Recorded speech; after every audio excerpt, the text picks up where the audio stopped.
Terima kasih Tuan Yang di-Pertua. Soalan nombor 2. Soalan nombor 3. Nombor 3. Terima kasih. Sila Menteri. Nombor 2 tak datang. Bismillahirrahmanirrahim. Assalamualaikum warahmatullahi wabarakatuh. Salam Malaysia Madani. Terima kasih YB Tapah. Tan Sri Yang di-Pertua, Kementerian Sumber Manusia sedia maklum akan jawapan yang dikemukakan kepada YB pada 14 Mac 2023 di Dewan Rakyat. Untuk makluman, berdasarkan perkembangan teknologi digital seperti dengan izin, blockchain dan pelbagai sistem lain, maka cadangan pelaksanaan e-wages perlu diperhalusi dan dibincangkan semula pihak berkepentingan seperti Kementerian Dalam Negeri dan Kementerian Kewangan. Sehubungan itu, Kementerian Sumber Manusia memerlukan masa untuk membuat penelitian dan perbincangan lanjut dengan pihak-pihak berkaitan, termasuk pihak Bank Negara Malaysia berhubung pelaksanaan sistem e-wages. Penelitian ini juga perlu dinilai berdasarkan pindahan Akta Kerja 1955, Akta 265 yang dikuatkuasakan pada 1 Januari 2023 yang telah memperkenalkan klausa baru, iaitu subsection 25 dan 25A.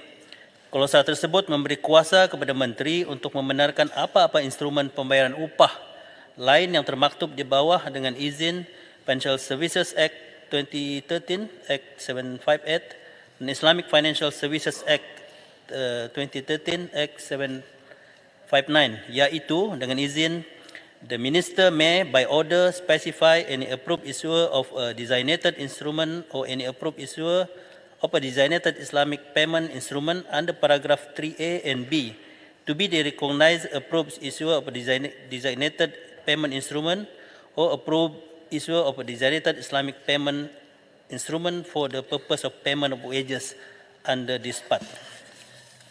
Atas dasar ini, maka Kementerian Sumber Manusia melihat terdapat pelbagai implikasi yang wujud sekiranya e-wages dilaksanakan tanpa penglibatan institusi keuangan. Ini kerana beban pembuktian akan jatuh di pihak pekerja sekiranya berlaku sebarang ketidakpatuhan majikan dari segi pembayaran gaji. Sehubungan itu, penelitian dan perbincangan lanjut berhubungan e-wages dengan pihak-pihak berkepentingan yang dinyatakan adalah masih diperlukan.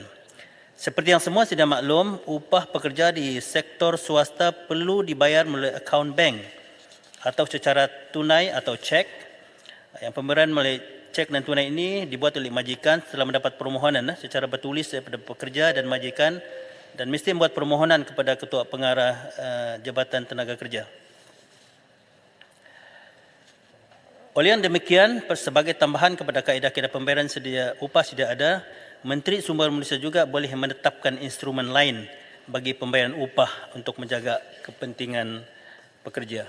Sekian, terima kasih. Sila Tapah. Terima kasih Tuan Yang di-Pertua yang berhormat Kepala Menteri. Saya rasa kecewa jawapan yang berbeza jika dibanding apa yang dijawab pada 14 Mac dan hari ini adalah jauh berbeza. We can't keep on changing the goalpost. Yang penting. Yang pertama, apabila kita sebut e-wages, pihak kepentingan adalah kerajaan. Apabila kita sebut je pekerja asing, imej negara kita tercalar di arena antarabangsa. Dan sentiasa produk-produk Malaysia diharamkan sebab buruh paksa, forced labour. Maka Kementerian dan Kerajaan Malaysia telah berjanji kepada ILO bahawa kita akan mengambil langkah-langkah positif untuk mengatasi isu-isu forced labour.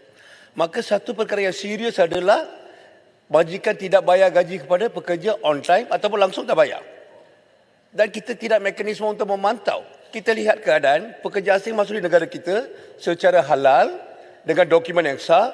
Apabila majikan tak bayar gaji, mereka lari daripada majikan. Maka yang masuk di negara secara halal jadi pekerja haram, jadi parti. Maka yang isu perkara ini dilihat sebagai satu perkara serius dan kerajaan telah memutuskan memperkenalkan e-wages di mana hari ini kita lihat apabila pekerja asing tidak dapat dibayar gaji on time atau tak bayar, kita tak ada maklumat. Apabila maklumat sampai kepada kerajaan terlalu lewat, maka kita perlu ada satu mekanisme untuk memantau di mana melalui program e-wages, di mana apabila majikan tak bayar gaji by 7 hari bulan setiap bulan, kerajaan akan tahu. Itulah sebab kita memperkenalkan e-wages dan ini telah dilulus oleh kerajaan sebelum ni. Cuma isu pada ajukan soalan Tapah. Pak, isu ketika pada itu, walaupun e-wages dilulukan oleh Kabinet, cuma dinasihat untuk mengurangkan kadar sebab kita dalam fasa pemulihan. Itu saja isu.